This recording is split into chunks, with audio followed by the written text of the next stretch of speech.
worked at a casting office. They do huge projects, and they're like, hey, all the actors, hey, put yourself on tape. Put yourself on tape. We all get a chance to put ourselves on tape. And it just so happened, Tom Hanks literally picked 3 of the interns. All right. Welcome to the Actor's Guide to the End of the World podcast, where we talk about acting in Hollywood in a way people understand.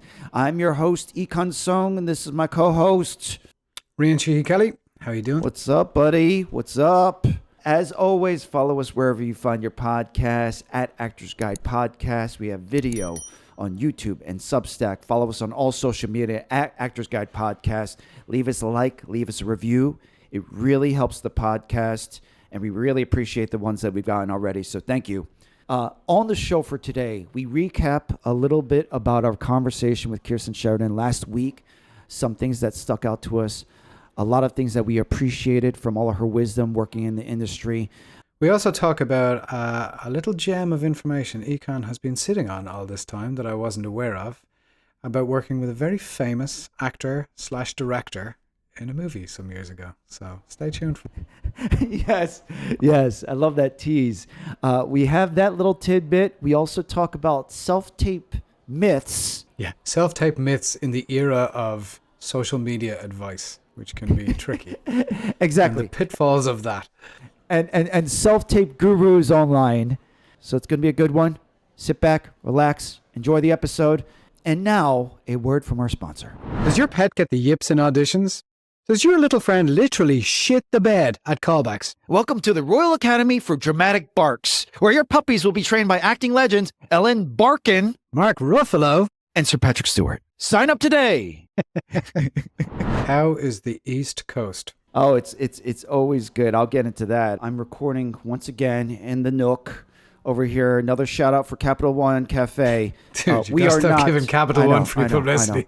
They don't need it. They've got Samuel L. Jackson. They got Charles Barkley.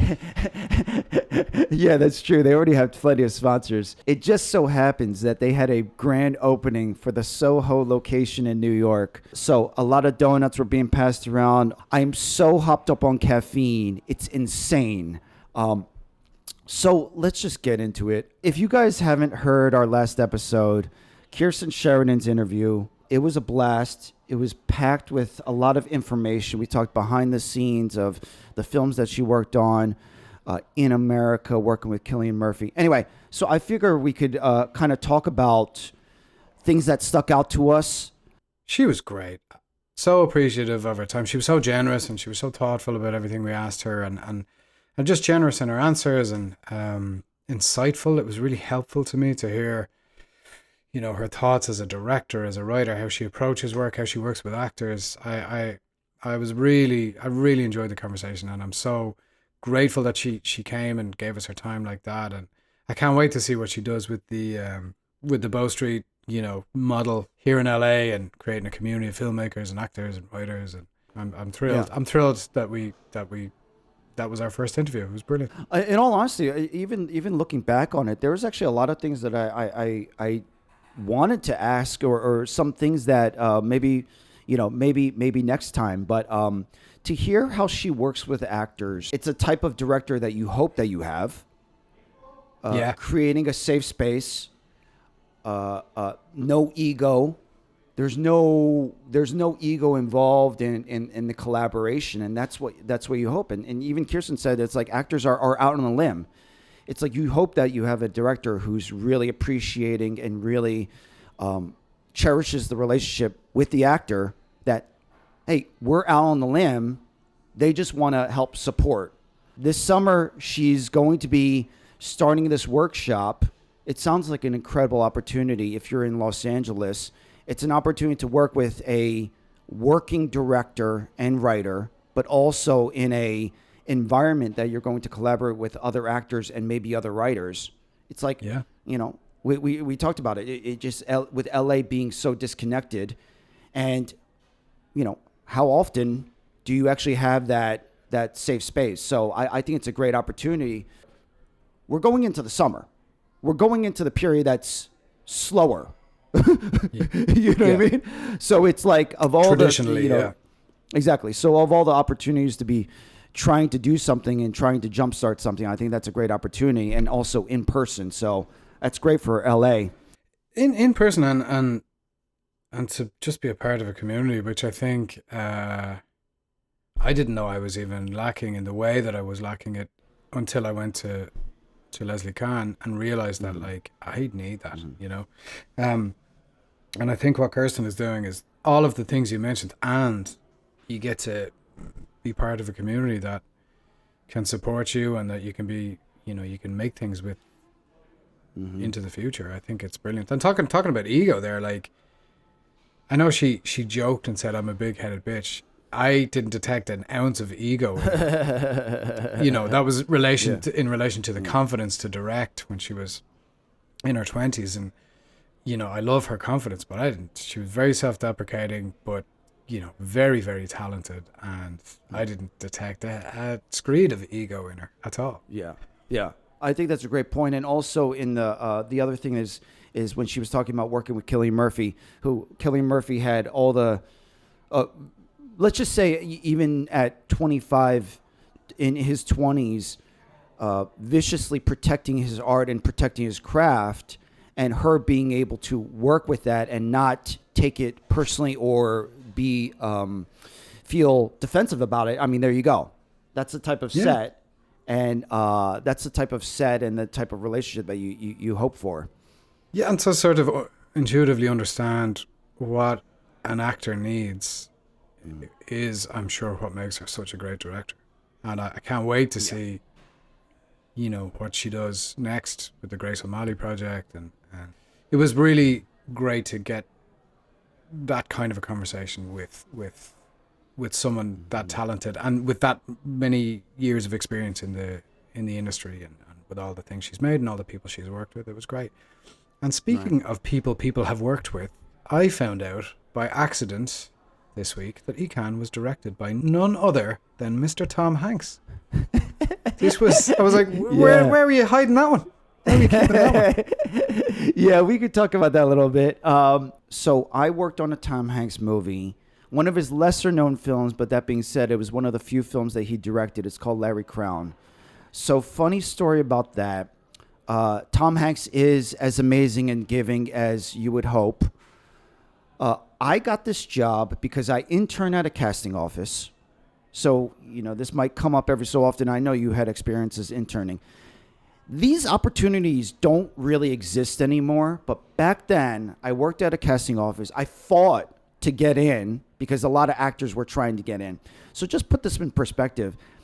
You're working to put on, like you're doing paperwork for the casting office. We're also unpaid interns, right? Which is part of the reason why they don't do it anymore.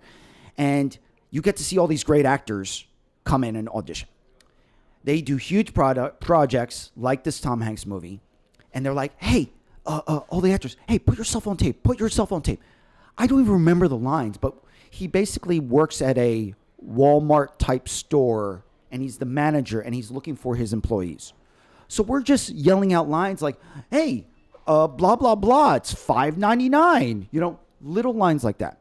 So just imagine, first of all, we were so happy to audition for these tiny roles, but just imagine how many actors actually read for them.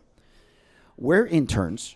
We all get a chance to put ourselves on tape. And it just so happened, of course, no one knew that we were interns. Tom Hanks didn't know. Tom Hanks literally picked, get this, 3 of the interns. And I was one of them. Literally that does not seem like a coincidence.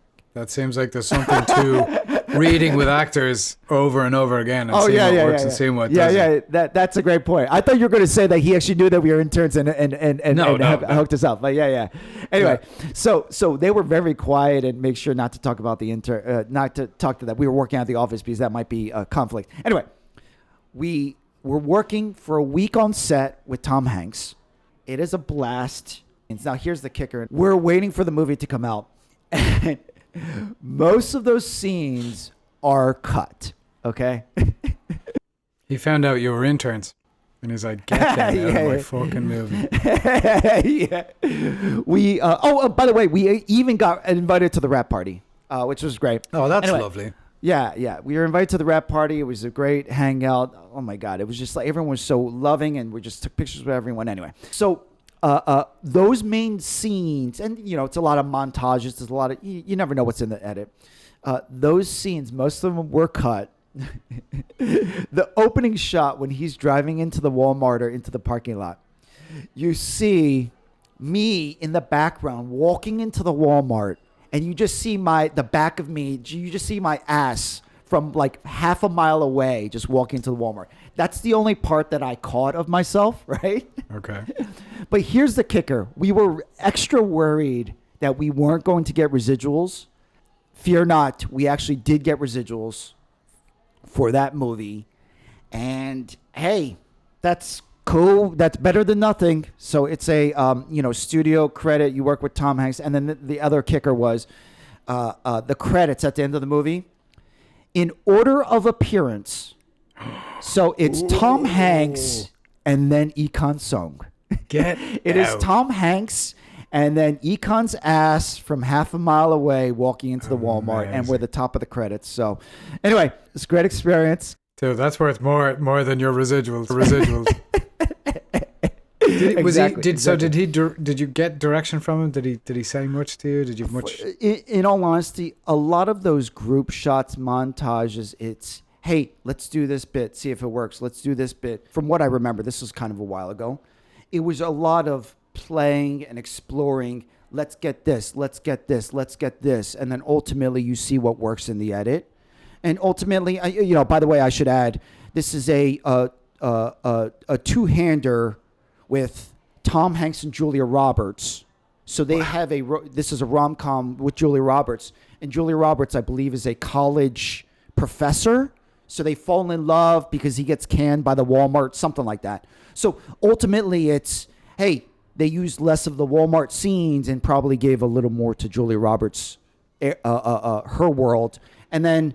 That must have been a tough call, though, for like the editors when they're looking, okay, do we use a scene of Julia Roberts or Econ's ass walking across the That's a great point. That's a tough choice. I don't envy them. I don't envy them. It's a very shrewd editor. Hey, that's Hollywood, folks. That's Hollywood. Yeah. I believe one of the college students in that movie was a young Rami Malek. Oh, wow. Unknown Rami Malek. Anyway, so... How old were you? I absolutely don't know, but you can look on IMDb. That movie might be a little over 10-ish years old. Wow. One of my first movie experiences was when I was, I must have been 18 or so. I think I just started working at Dublin Airport. I was an extra in the Veronica Guerin movie, directed by Joel Schumacher. And it was an airport scene. Yeah, I heard that name. Yeah. So it was an airport scene shot out in Leopardstown Racecourse in Dublin that, they'd built an airport set. And there was a couple of scenes in the airport, but one of them, I'd brought my uniform from the airport because I was like, it's an airport scene. And I was working in the duty free at the time, while I was in college. And I was like, I'm going to bring my airport uniform. And I went up and, they were checking people in. I was like, I actually have my uniform with me. And they're like, great. Yeah, jump in. So... But it turned out they couldn't use, because I had Air Rían, which was the airport management company at the time, they couldn't use most of it. So they'd like dress me in different clothes and whatever. And so they stood me behind a desk, and there's a scene where Ciarán Hinds comes up and he's buying a ticket to flee the country. He's playing a real life character called John Trainer, and he's coming up and he's buying a ticket to get out of the country. And I'm behind the desk, and they were going to have me say the line, and then they gave it to a girl, and then Joel Schumacher, I was wearing a white shirt, and Joel Schumacher comes up and he's like, I'm a bit worried about this guy's shirt. Can we get this guy a jacket? And they bring me a jacket. And I was like, this is easy. Films are easy. I'm going to be in this movie. This is great. I was not in the movie. I did not appear in the final cut of the movie. But it was so exciting just watching them, That's awesome work. Joel Schumacher at 18 years old. That's cool to see. That's cool to be on there. Oh, it was cool, man. It was a great, and it's a really good movie as well. She was an investigative journalist and she was killed. That wasn't Cate Blanchett, was it?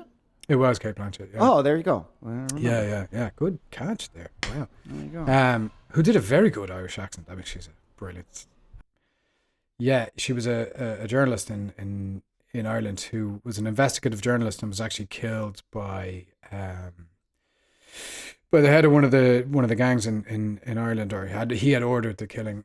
And as a result of that, I think the Criminal Assets Bureau was set up, which gave the Irish Gardaí, the police, wider powers to sort of go after gangs and criminals and drug traffickers and stuff. So it affected a lot of change in Ireland, but it was a really well made movie with a lot of really good actors in it. Back to this whole, working at a casting office, it's safe to say not only are acting interns not around anymore, casting is rarely in an office. So you have to be a really great casting director to even have an office. So to my point is those were great experiences that, you and I have gotten to partake in.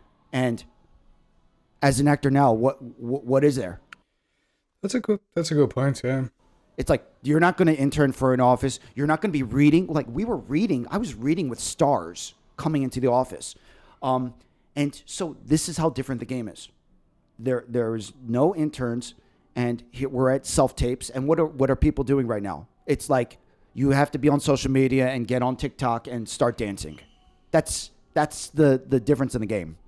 The reader thing is a great point, because I'd recommend anybody to be a reader with a casting director if you get the opportunity. It was brilliant. I was a reader for Claire Simon Casting in Chicago for a couple of times, but one for a season of rep theater in Florida. Oh wow, that's cool. Asolo Rep or something like that. I'm probably pronouncing that wrong, but it's a big theater down in Florida where they cast a whole season at one go, and I'm sure they cast in a few different cities, but they did 3 days of casting for this, and I was reading opposite a ton of actors. But it was a really good lesson in like how people come into the room and how prepared they are, and what works and what doesn't work, and people's confidence, and like it's that thing of, they say it on Smartless, the sexy indifference. The people that just come in and they're just like, here it is, and then you're like, wow. And they're prepared. I mean, it's not, you can't just come in and just be like, fuck it, and then stumble over your lines. But people who are prepared but don't need it, there's something very powerful about that combination. Where you're like, oh, they don't need this job. Maybe we should give it to them. It's such desperation. Such a weird... You could smell the desperation on in some instances. I did this brilliant. Did I talk about this before? I did this brilliant workshop in Chicago. With an actor who was in The Wire. Did I talk about that? Michael Kostroff is his name, and he played Maury Levy, who was the drug lawyer in The Wire for a bunch of seasons. And he's a New York actor, really good actor, really generous, lovely guy. But he did these series of workshops, and for, I think it was pay what you can. It was like a suggested donation of like $40 or $80 or something like that at the time, and you spend a whole day in a theater, and he gives a workshop on like how he changed his career via auditioning, in a better way. And one of his kind of, the thing that changed it for him, the philosophy that sort of helped him get to that point, was he would go into every audition. Eventually, this is when it clicked with him after years of frustration, but he would go into every audition telling himself, you're not getting the fucking job. In exactly those words. You're not getting the fucking job. So that, for him, freed him up to just go in and go, here you go. He said his first TV role, I think he booked, was where he had to be in a police station, and he was doing a crossword, and they bring someone in. They go, hey, have we ever had one of these people before? And his only line was something like, not that I can remember. And he said, in the past, he would have gone in and tried to put loads on and go, how would I say that? Not that I can remember, or not that I can remember. All he did was, when he went into the audition, he told himself, just actually do the crossword. So he was genuinely doing the crossword and they gave him the line and said, hey, have you ever had one of these in here before? He goes, not that I can remember. And he just kept doing the crossword, and he booked the job, and then it kind of led to more. But it was a really novel way to auditioning for me at the time, and it really helped me a lot. And I don't use exactly that phrasing in my head that didn't land with me quite as much as some other things have, but the thought behind it is great. You know, the lack of preciousness about it and the lack of attachment to the outcome of the job helped me kind of go, all right. I mean, Bryan Cranston has talked about it. Lots of people have talked about it in different ways, but it's sort of the lack of attachment to the outcome. So let me just make sure I'm connecting the dots here. So it's this detachment from a result or needing the job, wanting the job, and just being present in the audition. And then that allowed him to come up with the choice of, hey, you know, honestly, it's probably more interesting if I just do the crossword. Is that kind of like, are those two things linking together? Yeah, pretty much. I mean, he took himself out of the conversation of, oh, I need this job or I need to get this job, and just, it freed him up to just try things in the scene. And I think instead of being an actor acting, or this is my idea of the scene, instead of being an actor going in going, please, I need this job, or, you know, how can I, trying to give somebody what they want, which is a dangerous place to be, as we've discussed before. But one of the things he said was, you're the doctor, they're the patient. Go in and take care of them. It's like, it's up to you to go in and make them feel like, it's okay, I got this. I love that metaphor. I love that. Another phrase he used metaphor. was, I hear you have a casting problem. Maybe I can solve it for you. You know? Like, everybody's looking for the same thing. Everybody wants, you know, they want to find the perfect person. They want you to be great when you walk in the room. And that's something that helped me, because I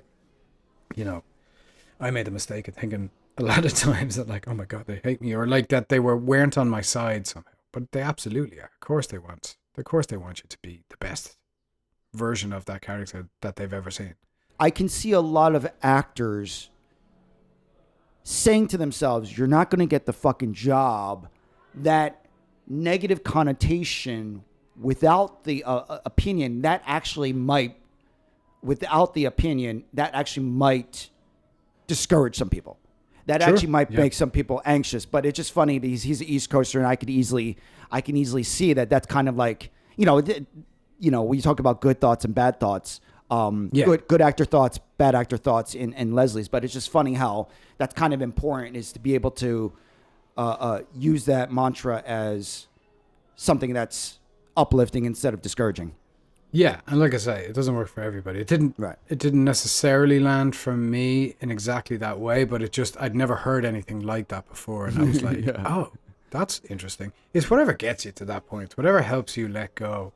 I mean, Leslie talks about it in terms of, she'll ask people about what makes you nervous, what starts, why are you nervous, what's happening in your body, and they'll talk about what's happening in the body, and she goes, okay, but what's happening, what else is happening? And it's thoughts. It's like, they're going to hate me, or I'm going to forget my lines, or all these, what we call bad actor thoughts. She calls bad actor thoughts. And that's all it is. So whatever gets you there, if it's, you're not getting the fucking job, brilliant, use that, if it's something else. But I think I had to find a way to, because I was a terrible auditioner for a while. There was something that someone sent to me. It was an Instagram post from a casting director. I should note, a former casting director giving out her do's and don'ts for self-tapes. Self-tape truths. Exactly. Thank you. There was a kind of back and forth with another former casting director. So let's talk about these self-tape truths, because it's one thing to have opinions of, this is what I think works in self-tapes. Oh, that's kind of risky. Oh, I want to do that. This is what a lot of casting directors say. Okay. Yeah. There's another thing to just have black and white, hard lines. And then for you and I, as, I would say fairly knowledgeable actors, we've been dealing with self-tapes. We've booked off of self-tapes. We're pretty in the game. Mm-hmm. I'm reading some of these hard, fast truths, and I'm like, I don't even understand what that's about. I don't even, it's like, I have to wrap my head around it. You can look this up. I'm probably not going to put the link there because I don't want people to get confused that we're vouching for these as we believe in it, but this is for the purpose of discussion. let's go through some of these hard, fast truths, because I feel like a lot of actors who are seeing this blow up online are going to get dissuaded, are going to get misled, and we're going to talk about it because a lot of this conversation does not exist on social media. And also the point of this is be careful where you get your advice, because guess what? A lot of the people who are self-tape gurus on Instagram and online that all of us are watching, guess what? They're not on a show. They're not working as a casting director, and they don't have a job. Just like you and me, there's nothing wrong with that, but just like you and me, they are out of work and they're also selling something online. Speak for yourself.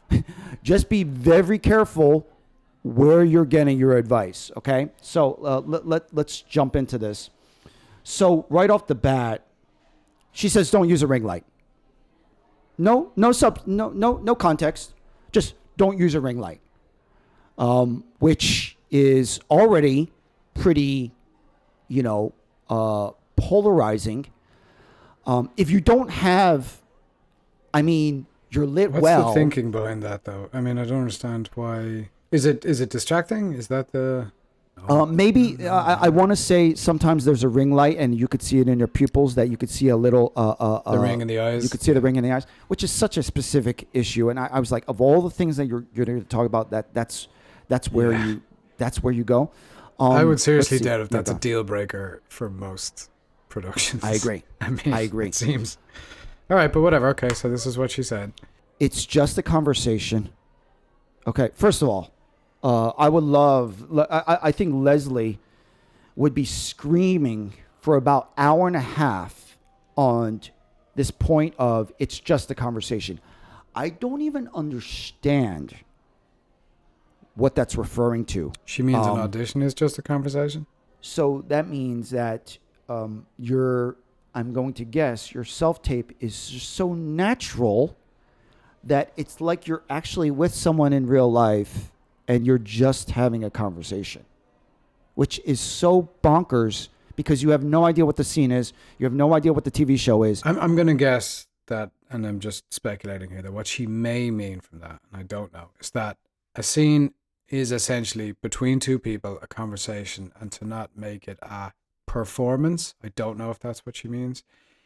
Even if that's what she means, I don't personally find that particularly helpful because, of course, it's a conversation. That's anything where two people are talking is a conversation. I will add, she also has defended herself because she's gotten some fire. She's defending herself and say, hey, some people are saying this is the opposite of some casting directors' advice that I've heard. And she would respond to the effect of, well, are they Emmy-winning casting directors?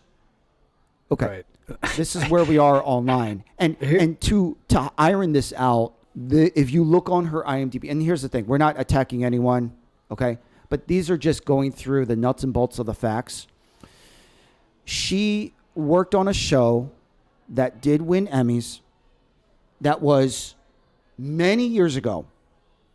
And she was an assistant and an associate.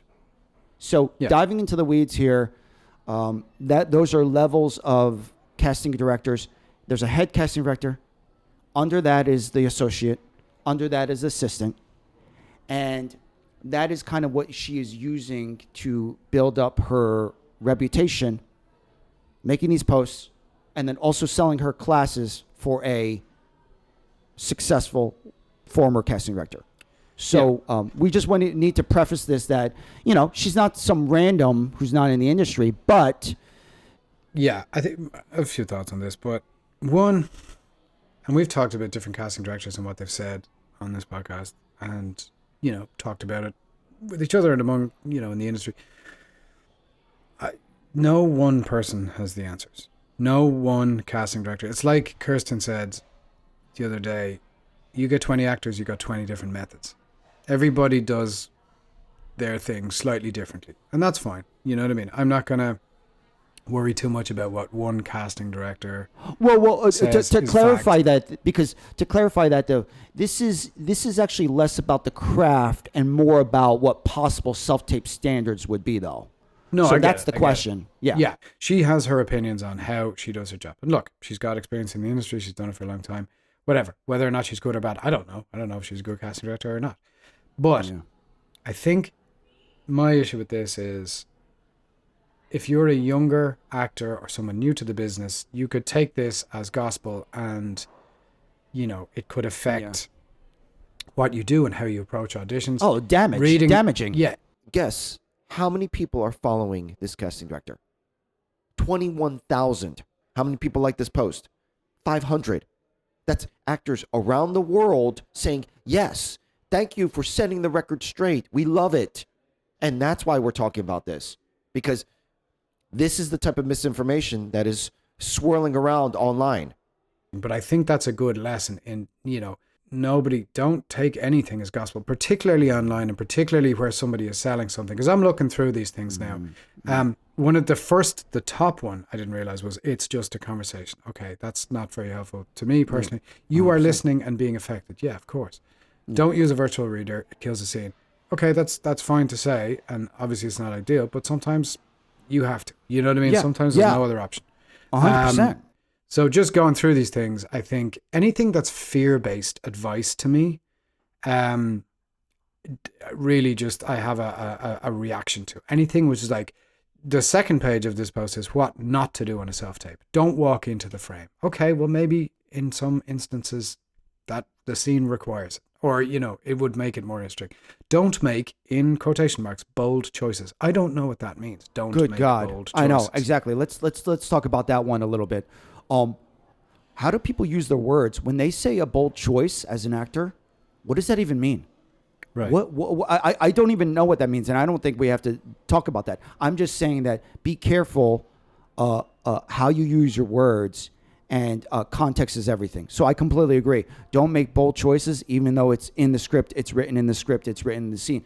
I don't even know what she's getting at, and there's no context. I think bold is a misleading word because I think accurate choices would be way more helpful. Make accurate choices, not don't make bold choices. And my problem with a lot of this advice, and again, it's not personal to this, particular casting director. I don't know her. I don't know anything about her. But I think the problem with the advice here is twofold. One, it's fear-based, and two, it's not actionable. Like, it's not helpful because it's not actionable. I don't know what don't make bold choices means. I can only assume that she means maybe don't make crazy choices that are not accurate or for the sake of them. Mm-hmm. I think the least helpful note in here is don't, in quotation marks, act, just be you. I think that is, one, ridiculous and not helpful, because just be you. Are you a mechanic from Pittsburgh? If not, then being you is not going to help you be this character. So I think what the issue with a lot of this is, it's an overcorrection to some actors' performances that were bold, that were them acting and not being themselves, and then that's why they put out these hard fast rules, in which obviously can be misleading, and here we are. I think bold is but again, I think it's very misleading, because I think like a strong choice, if it's accurate, is great. I mean, a strong choice is what you want. You don't want to be middle of the road.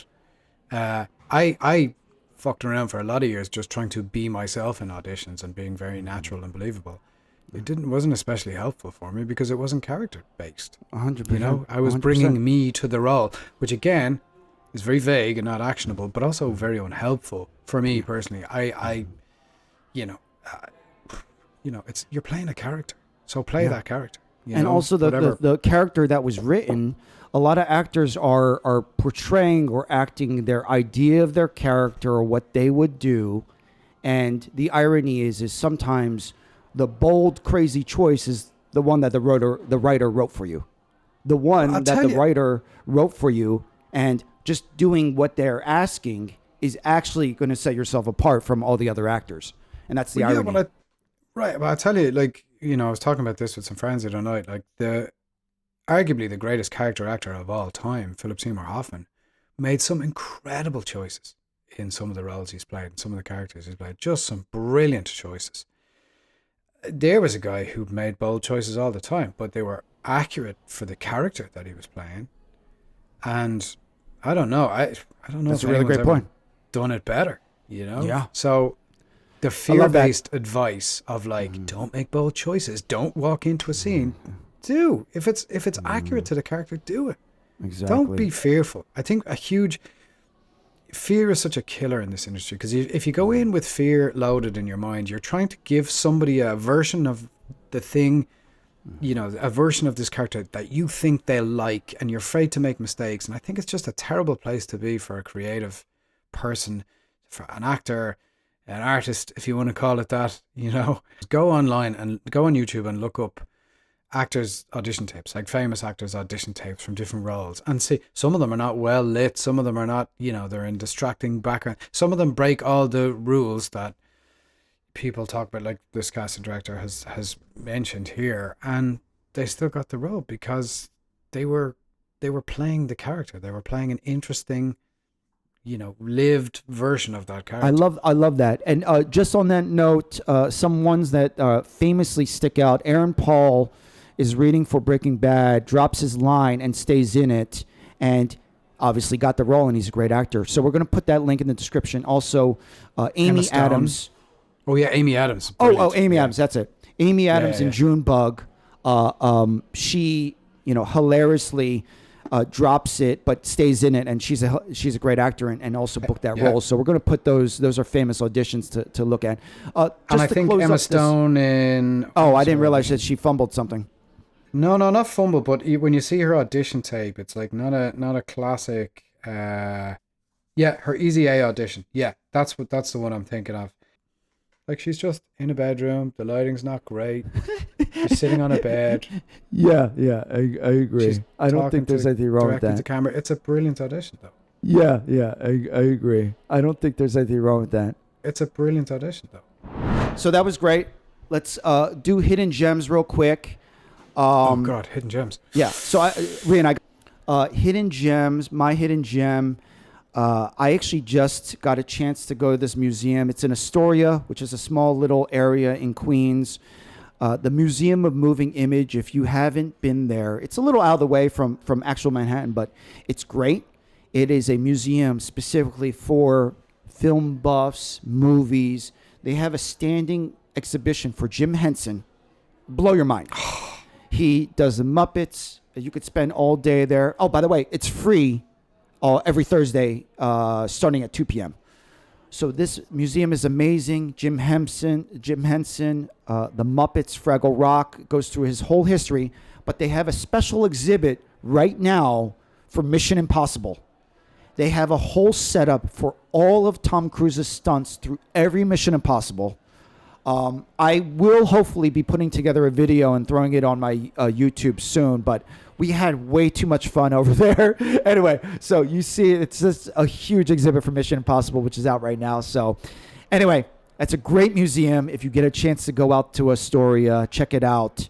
And that's my hidden gem. Can I do a hidden gem about a book I haven't read? Oh, well, okay. Yeah. Well, tell us why you want to read it. Well, one, I was talking to a friend of mine this morning, and he recommended this book to me. It's called Nexus by Yuval Noah Harari, and he talked about it quite extensively and in depth. It's about how information networks have shaped human history, particularly with a sort of reference to AI, or a focus on AI and how AI is developing. But the way my friend described it in so much detail, I was like, that sounds fascinating. Okay, cool. I didn't even know that about that book. That sounds cool. Yeah. At the end of the conversation, I could not wait to read it. And I understand the difficulty in recommending something I haven't read yet, but I was like, wow, that sounds incredible. Hey, well, there you go. I think that's a worthy hidden gem. I love that. So there's a hypothetical hidden gem that we will revisit in a few weeks when I've read the book. I can tell you if that was good or not. All right. He's putting it out there. We got to hold him to it. And in all honesty, I didn't even know that he wrote this book, and I never heard of it. So that's great. It's news to me. Just as we talk about AI a lot, I thought, okay, I'm gonna get stuck into that. Love it. Okay, guys, that's our show. Hope you enjoyed it. Leave us a review, leave us a like if you get a chance, and see you next week. See you next week, guys.